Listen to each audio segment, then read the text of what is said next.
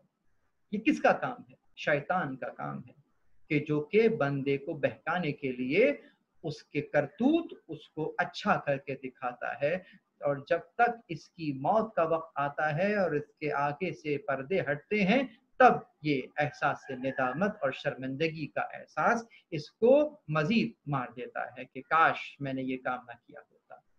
یہ سولت کا لفظ اسی سورہ مبارکہ یوسف کی غالباً 83 نمبر کی آیت میں بھی آیا ہے۔ یہ جو آیت میں نے پڑھی تھی یہ تو 18ویں آیت تھی، قال بل سولت لکم انفسکم امرا، وہاں پر بھی یہی جملہ استعمال ہوا کہ جب انہوں نے یہ یعقوب سے بات آ کر کہی تو انہوں نے کہا حقیقت یوں نہیں ہے بلکہ یہ بات تم نے اپنے دل سے بنا لی ہے۔ یہ 2 مرتبہ حضرت یوسف کے بھائیوں کو حضرت یعقوب نے ارشاد فرمایا، اور فوراً جب کہا کہ ایسا جو تم کر رہے ہو، بلف کر رہے ہو، مجھے دھوکہ دے رہے ہو، یقیناً میرے لیے مصیبت ہے کہ ایک تو یوسف مجھ سے جدا ہو گیا، دوسرے تم میری اولاد ہو، تم میرے ساتھ یوں کر رہے ہو، نبی خدا سے جھوٹ باندھ رہے ہو، یہ اس سے بڑی مصیبت اور کیا ہو سکتی ہے؟ تو اس مصیبت پر حضرت یعقوب نے کیا کہا فصبر جمیل، نہ صرف صبر بلکہ صبر کے ساتھ جمیل کا لفظ بھی موجود ہے جو صبر کی اعلیٰ درجہ ہے، صبر جمیل۔ عسى الله ان يأتي بهم جميعا انه هو العلیم الحکیم، کہ عجب نہیں کہ اللہ ان سب کو میرے پاس لے آئے، بے شک وہ علم والا ہے، حکمت والا ہے۔ چنانچہ چوتھا مرحلہ اس موقع پر صبر جو اپنے اختیار میں نہ ہو، جیسے کوئی شخص ستائے اور انسان اس کا بدلہ نہ لے، اس موقع پر صبر بہت ضروری ہے، اور انسان کو چاہیے کہ اپنے معاملے کو خدا کے حوالے کر دے، چاہے انتقام اس کے اختیار میں ہو۔ اس لیے اس طرح روایات اور تجزیات دونوں کا اتفاق ہے کہ پروردگار بہترین انتقام لینے والا ہے اور آخرت سے پہلے دنیا میں بھی سزا دے دیتا ہے۔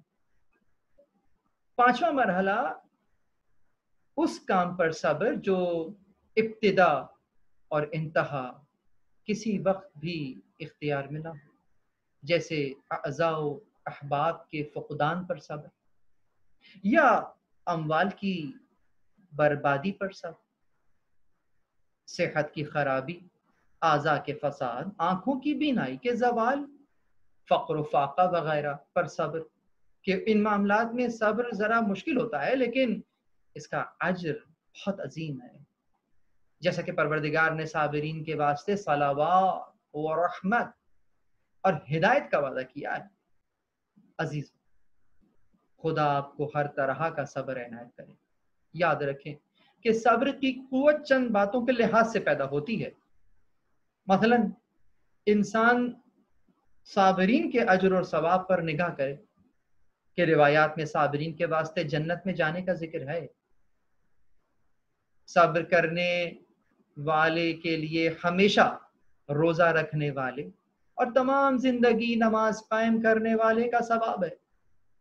صابر کو پیغمبر اسلام صلی اللہ علیہ وآلہ وسلم کے ساتھ جہاد میں شہید ہونے کا ثواب ملتا ہے۔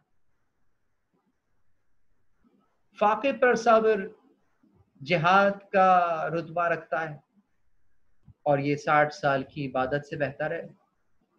جو مومن کسی بلا پر صبر کرے اسے 1000 شہیدوں کا اجر ملتا ہے۔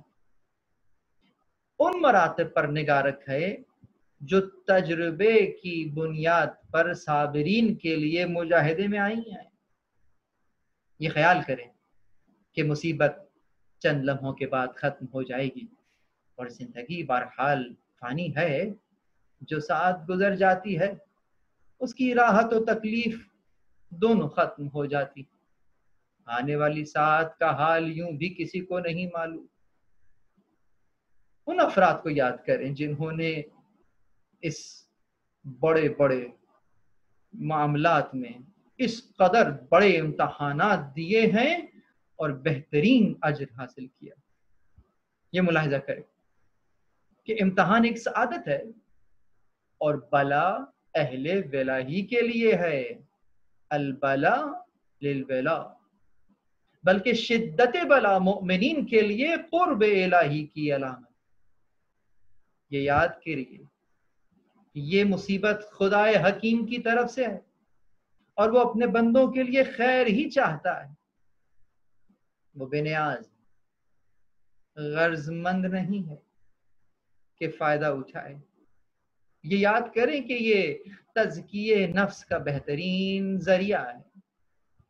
یہ غور کریں کہ نالہ و فریاد سے دوست رنجیدہ ہوتے ہیں اور دشمن خوشحال ہو جاتے ہیں۔ یہ دیکھیں کہ صبر کا انجام دنیا میں بھی اچھا ہوتا ہے، جیسا کہ حضرت یوسف کے واقعے کی طرف اشارہ فرمایا۔ حضرت یوسف علیہ السلام نے مصیبت پر صبر کیا تو خدا نے کتنی بڑی عزت عنایت کی کہ انہیں حاکم بنا دیا۔ ان کے بھائیوں نے انہیں اس مصر کے تاریک کنویں کی گہرائی کے سپرد کر دیا۔ خدا نے زمین کی گہرائی سے اندھیری اس جگہ سے نکال کر انہیں تخت پر بٹھا۔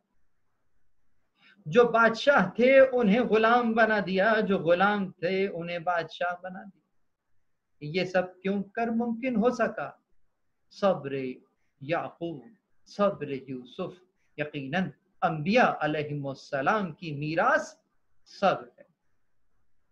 اسی طرح حضرت ایوب علیہ السلام کے واقعے کی طرف اگر آپ حضرات نظر کریں تو آپ کو دوبارہ اموال کا مل جانا، ازواج اور اولاد عطا کر دی گئی، جبکہ راہ امتحان میں سب کچھ فنا ہو چکا تھا اور ان کے گھر میں سونے کی بارش ہو گئی۔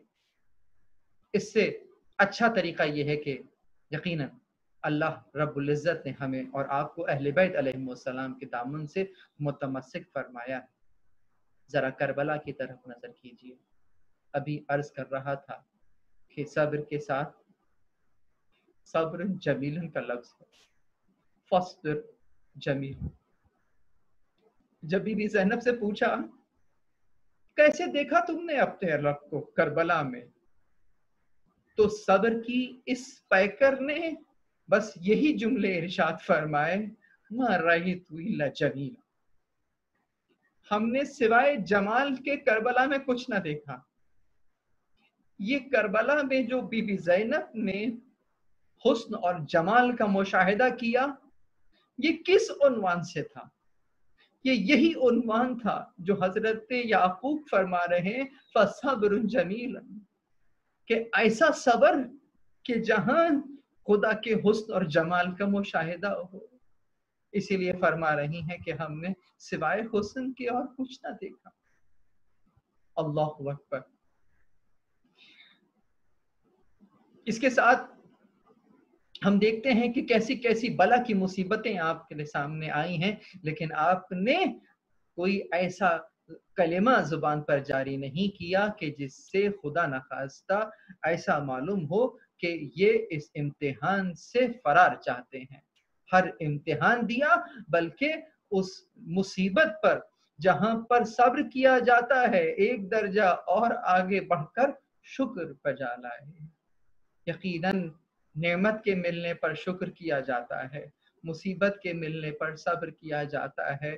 سلام ہو کربلا والوں پر کہ لاش اٹھا رہے ہیں، سجدہ شکر ادا کر رہے ہیں۔ سامعین کرام، یہ بھی یاد رکھیں گے صبر منافی گریہ نہیں ہے۔ ایسا نہیں ہے کہ کوئی شخص اگر گریہ کر رہا ہے ہم کہیں کہ نہیں گریہ نہ کرو، صبر کرو۔ کیا آپ نے نہیں دیکھا کہ سرکار دو عالم صلی اللہ علیہ وآلہ وسلم نے اپنے فرزند ابراہیم کے انتقال پر گریہ کیا، اور جب کسی نے ٹوکا کہ ہم سے صبر کے لیے کہتے ہیں اور خود گریہ فرما رہے ہیں، تو آپ نے ڈانٹ کر فرمایا خبردار، دل میں تپش ضرور پیدا ہوگی، آنکھوں سے آنسو بہرحال گریں گے، یہ ہمارا صبر ہے کہ ہم رضائے خدا کے خلاف کچھ نہیں کہتے۔ یہ صابرین کا وہ صبر ہے کہ پروردگار کی مشیت کے آگے سر تسلیم خم ہوتا ہے اور زبان پہ شکوہ نہیں آتا بلکہ شکر کا بیان ہوتا ہے۔ یہ صابرین کا شکر ہے۔ عزیزو، مصیبت کے وقت انا للہ و انا الیہ راجعون کہا کریں کہ اس سے صلوات رحمت کا استحقاق پیدا ہوتا ہے اور انسان ہدایت یافتہ لوگوں میں شمار ہوتا ہے۔ امام صادق علیہ السلام کا ارشاد ہے کہ جب صبر تمام ہوتا ہے تو فرحت نصیب ہوتی ہے، اور تجربہ بھی اس کا گواہ ہے کہ ہر تنگی کے ساتھ ایک وسعت ہے۔ فَإِنَّ مَعَ الْعُسْرِ يُسْرًا، إِنَّ مَعَ الْعُسْرِ يُسْرًا۔ پورے کل قرآن میں یہ وہ واحد جگہ ہے جہاں پر آیت بیک ٹو بیک ریپیٹ ہوئی، پس مشکل کے ساتھ آسانی ہے، بے شک مشکل کے ساتھ آسانی ہے۔ تو اگر کبھی پروردگار آپ کو کسی سخت حالات میں ڈال دے تو سمجھ جائیے گا کہ آسانی کا وقت قریب ہے، امتحان کا پرچہ آپ کو دیا جا چکا ہے، اس امتحان میں سرخ روح ہونا آپ کا کام ہے، اگلے درجے میں منتقل کر دینا خدائے وحدہ لا شریک کہ جو ہر شے پر قادر ہے اس کا کام۔ معزز سامنے یہ بھی یاد رکھیں کہ صبر بہت سارے دیگر اوصاف اور اخلاق کا مرجع اور مصدر ہے۔ حالات کے اعتبار سے اس کے نام الگ الگ ہو سکتے ہیں، ورنہ سب صبر کی ہی شاخیں ہیں۔ مثلا شکم و شرمگاہ کے بارے میں اگر صبر کی بات ہو تو اس کا نام عفت ہے، مصیبت پر صبر ہو تو اس کا نام صبر ہے، جس کے مقابلے میں جزا و فریاد ہے۔ ترک معصیت پر صبر ہو تو اس کا نام تقویٰ ہے، دولت کی برداشت پر ہو تو ضبط نفس ہے، جس کی ضد اکڑ ہے۔ مصائب و حوادث دنیا پر اگر صبر ہو تو اس کا نام وسعت صدر ہے، جس کی ضد تنگ دلی ہے۔ جنگ میں ہو تو اس کا نام شجاعت ہے، جس کی ضد بزدلی ہے۔ ضبط غیظ میں اگر صبر ہو تو اس کا نام حلم ہے، جس کی ضد صفاحت ہے۔ کلام کے اخفا میں ہو تو اس کا نام رازداری ہے، اور جس کی ضد افشائے راز ہے۔ فضول عیش کے مقابلے میں اگر صبر کیا جائے تو اس کا نام زہد ہے، جس کی ضد حرص ہے۔ مختصراً صبر پر اگر مختصر حصے پر صبر کیا جائے تو اس کا نام قناعت ہے۔ قناعت، اس قناعت کا ضد کیا ہے؟ لالچ، اس کی ضد لالچ ہے اور ہوس ہے۔ المختصر، صبر انسان کے کچھ کرنے کا نام ہے، صبر انسان کے کچھ نہ کرنے کا نام نہیں ہے۔ مولا کائنات علی ابن ابی طالب علیہ الصلوۃ والسلام ارشاد فرماتے ہیں کہ وہ شخص خسارے میں ہے کہ جس کا کل اس کے آج کے برابر ہے، وہ شخص فائدے میں ہے کہ جس کا آج اس کے آنے والے کل سے جس کا آج اس کے گزرے ہوئے کل سے بہتر ہے، اور اس شخص کو مر جانا چاہیے کہ جس کا آج اس کے گزرے ہوئے کل سے بدتر ہے۔ یقیناً اس حدیث کی گہرائی میں اگر جاتے ہیں تو نتیجہ یہی نکلتا ہے کہ ہمت اور دلجمی کے ساتھ اپنے وظیفہ شرعی کو انجام دینے کا نام صبر ہے۔ یقیناً اس وقت آپ ان ساعتوں میں یہ جو گفتگو سن رہے ہیں یہ آپ کا صبر ہے، اور اس صبر کے نتیجے میں پروردگار عالم آپ کو بہترین جزا عنایت فرمائے۔ پروردگار سے دعا ہے کہ ہمیں اور آپ کو بہترین صبر کرنے والوں میں شمار کرے۔ پروردگار تو ایسا ہی ہے جیسا ہم چاہتے ہیں، ہمیں بھی ویسا بنا دے کہ جیسا تو چاہتا ہے۔ صبر کی کب و مفہوم کہ جو آج میں نے روایات اور آیات کی روشنی میں بیان کیا ہے، امید ہے کہ بہت سارے گوشے، بہت سارے آپ کے معاملات جو ہیں وہ کچھ نئے راز افشا ہوئے ہوں گے، ان سے سرائر سے پردہ اٹھا ہوگا، اور نہ صرف یہ کہ صبر بلکہ صبر سے متعلق بھی جو اسلامی ثقافتی اصطلاحات رائج ہیں، انشاءاللہ ضرورت ہے کہ ان پر بھی نگاہ کی جائے۔ مثلا ایک لفظ کا بیان کر کے آپ سے اجازت چاہوں گا۔ عموماً یہ بھی کہا جاتا ہے کہ ارے میاں صبر کرو، گھر میں بیٹھو اور توکل کرو۔ یہ لیجئے، یہ کیسا توکل ہے؟